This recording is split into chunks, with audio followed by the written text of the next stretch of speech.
This is Democracy Now!, democracynow.org, The War and Peace Report. I'm Amy Goodman. A United Nations inquiry has found Israeli forces may have committed war crimes and crimes against humanity by targeting unarmed children, journalists, and the disabled in Gaza. The report released by the UN Human Rights Council Thursday looked at Israel's bloody response to weekly Great March of Return demonstrations launched by Palestinians in Gaza nearly a year ago, targeting Israel's heavily militarized separation barrier. The report found Israeli forces have killed 183 Palestinians, almost all of them with live ammunition. The dead included 35 children. 23,000 people were injured, including over 6,000 shot by live ammunition. Santiago Canton chaired the UN Commission. The Commission has found reasonable grounds to believe that Israeli security forces committed serious violations of human rights and international humanitarian law.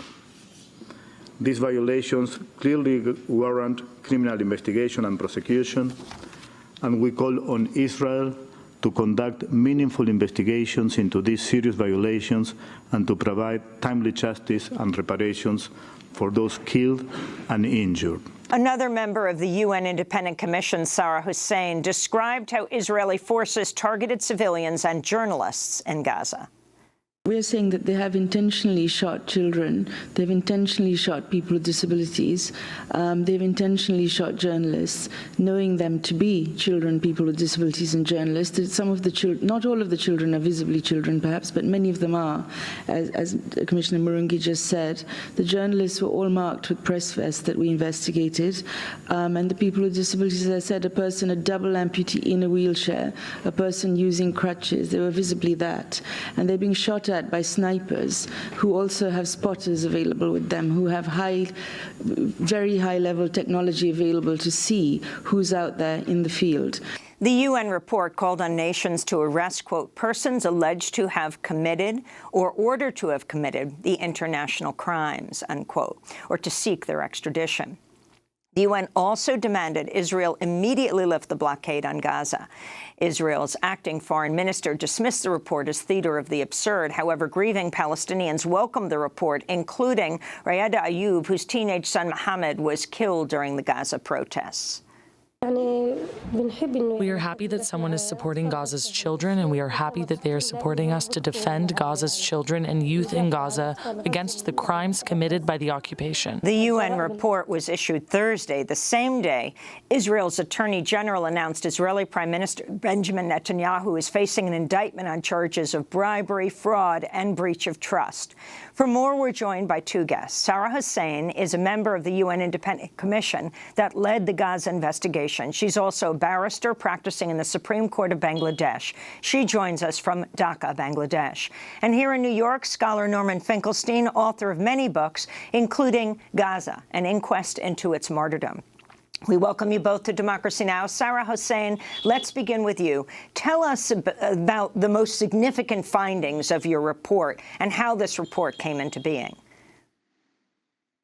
I'm sorry, I couldn't hear that. Please explain the findings of the report.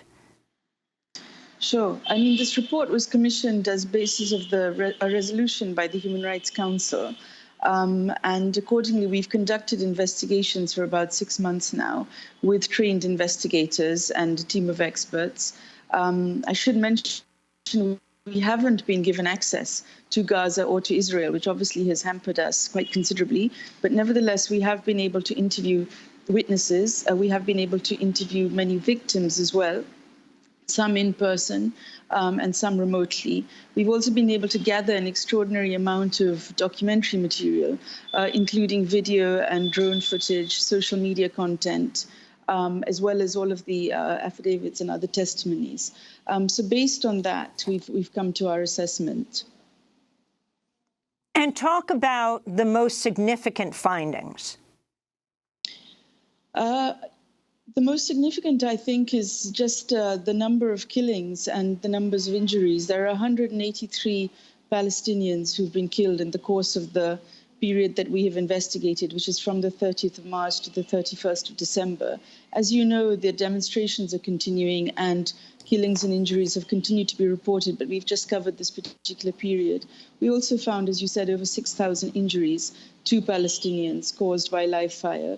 We found that 4 Israeli soldiers had been injured during this time, and 2 Israeli soldiers had also been killed, but both of those were outside the particular parameters of the investigation. They weren't in the context of, they weren't at the protest sites, although one of them was within the protest times.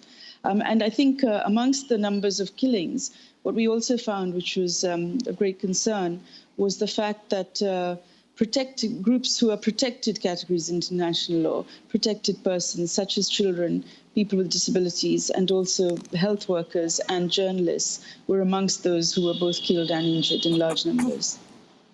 The UN report calls on states to arrest persons alleged to have committed or who ordered to have committed the international crimes. What exactly does that mean?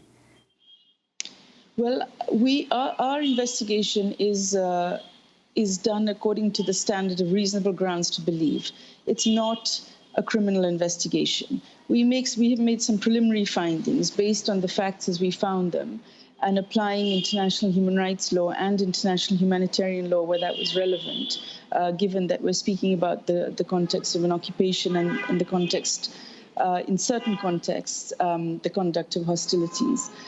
So we've made these findings, but we believe that these need to be taken further. We've called on Israel itself to conduct investigations. So we understand that Israel has opened at least 5 investigations into the incidents that we've found, but we are not clear why it has not opened a larger number of investigations. We think that's the first thing that should happen. We've also asked for the international community to look into this. We're going to present our findings, hand them over to the High Commissioner for Human Rights of the United Nations, and I think then it's for other bodies to take this further. I want to go to acting Israeli Foreign Minister. Process at the International Criminal Court.